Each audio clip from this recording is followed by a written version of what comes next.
say to somebody trying to start up their own studio at this point in time? I mean, what's the best route to go with something like that?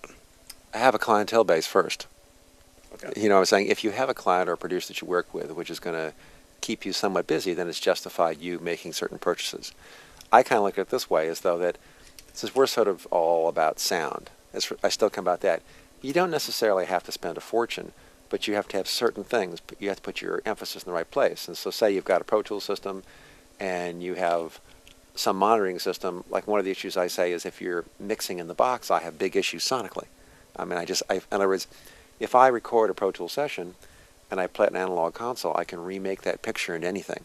But if I have to mix in the box, it's very hard for me to do that. I just can't get the digital EQs to sound the way I want. I don't like the mix bus within Pro Tools. I have a lot of issues. But if you sub it all out in groups to a discrete analog console, even if you don't have the entire thing. In other words, like say that you had, for me, you could even take like a little 16-input Mackie mixer, Right. which actually sounds quite good. And you can sum your groups out, so you've got stereo guitar group, drum group, vocal background group, lead group, maybe some verbs and effects and things, and then just put it back into Pro Tools again. That sounds great. And that You're mixing it down with analog EQs. basically, yeah. And you can send it to compressors or where else you want. Exactly right. Okay. And then you punch it back into Pro Tools. It sounds great.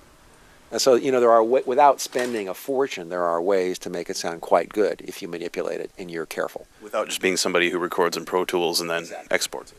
Exactly. I mean, you know, in the end, what I say, I teach a class at UCLA, you know, once a year, a seminar on this. And what I say to my students, I say, you know, people sometimes think because it's going to end up MP3, it doesn't matter. Well, it's the opposite. If it doesn't sound good in the control room, when you mix it, it's going to sound like it's broken on MP3. We've noticed that, especially with the bad bit rates on things like MySpace, where you have to mix for that sometimes. Sometimes you have to just be aware that you do a good mix, because if you don't, it's going to sound awful. Yeah. I mean, you have to make it. I always come from the bigger than life school. You can't make it big enough, wide enough, impressive enough, because it will never get bigger as it goes down the line. It'll only get smaller. So I think sonics are more important now than they've ever been. You know, it's not the lowest common denominator. You know, and if you do make a great recording, people will hear it. They'll know it. They'll know it significantly better.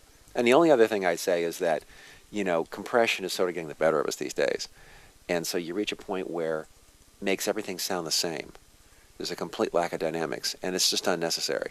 You know, I mean, you know, when in doubt, try to make it sound good, you know, without having that level of compression. Because if you do, basically, you just lose so much. You're degrading the sound every time you bring that in. Yeah, you know, what I always do is I take a look at whenever I'm recording, and I just went through this actually in Nashville, but I record stuff, say that I have a bass track, or a snare track or a kick track. I'll double mult it, and I'll have a compressed track and uncompressed track, and I'll put them together so that my peak transients are unaffected, but I get the floor sustain of the compressor.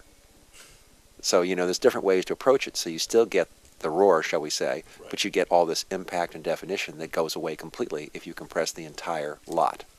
Right. So there are ways to do it, still get the sound, but still get dynamics and make things like when you hear an alternative rock song these days on the radio, and it starts out with a guitar vocal intro, and it's big as can be, and the chorus comes in, and it sounds smaller than the intro. There's something wrong. Right. It's supposed to go up at that point. It's an inverse proportion. It just doesn't sound right. It sounds all wrong. And so it's funny, but you listen to like, you know, 80s rock and stuff and 70s stuff, and it's punchy as hell. Sounds quite good on the radio. And so it's funny, I look at my kid, right, and he's got his stereo set up in his car, and his friends do. My kid's 17. And he's a big alternative rock guy. But the problem is the current stuff he played, it wasn't satisfying. It has no punch. It just sounds like mush. So they sort of move more to R&B and rap because at least it has some impact. And it makes their car stereos do something. Because, you know, it's kind of interesting. It is an interesting development in that rocks come from that now to being flatter because of all the compression and squashing all the signals. Well, the other thing I might say, too, a lot of times what it's done is, you know, as an engineer, if I'm competing with other engineers, my main concern is that when it gets to the A&R guy, if there's still an A&R guy, which one's louder? The problem is when it goes on the radio, it's going to be compressed anyway. So the problem is that the one that has tended to be less compression won't be one iota louder on the radio than the one that is totally compressed. It'd end up being the same volume. It doesn't make any difference. But the one that's less compressed will be much punchier. the one that's compressed to death. And maintain the clarity. So to some degree, we're only doing it to satisfy the competitive edge to get our mix louder than the next mix when the A&R guy listens to it. And it's a big mistake. Well, hopefully, maybe the independent distribution on the internet will solve that, but who knows? Well, of course, same thing. Everyone says, well, mine's louder than yours is, you know. Yeah, same. But it isn't the thing. It isn't the thing. It really isn't. Anyway, the other thing, I didn't really show you Ocean Wave Mastering is another important part of what we do, is that whole concept of how to get a recording to be competitively loud but still have impact and punch. And there's a window of opportunity, and maybe it's only 2 or 3 dB, where you can make it 3 dB lower than the peak, but because it's so dynamic, it still sounds loud and impressive, but it still has some level of dynamics. We were talking to Bernie Grunman about that too, and it's I see so many people trying to push use a compressor or a limiter. You know, they're trying to push it up to the peak and bring the signals out. But what they end up doing is bringing their lowest frequencies and stuff that's like down in the mix, or their widest signals, and they end up squashing it into like this almost mono mush of sound. Oh, absolutely, because it takes the width away, it takes the size away, it takes low-level, high-frequency ambient material, just disappears, just goes away, doesn't even exist. Yeah. Just goes into the wash. So, you know, the fun factor, and of course it's almost like going to a live show.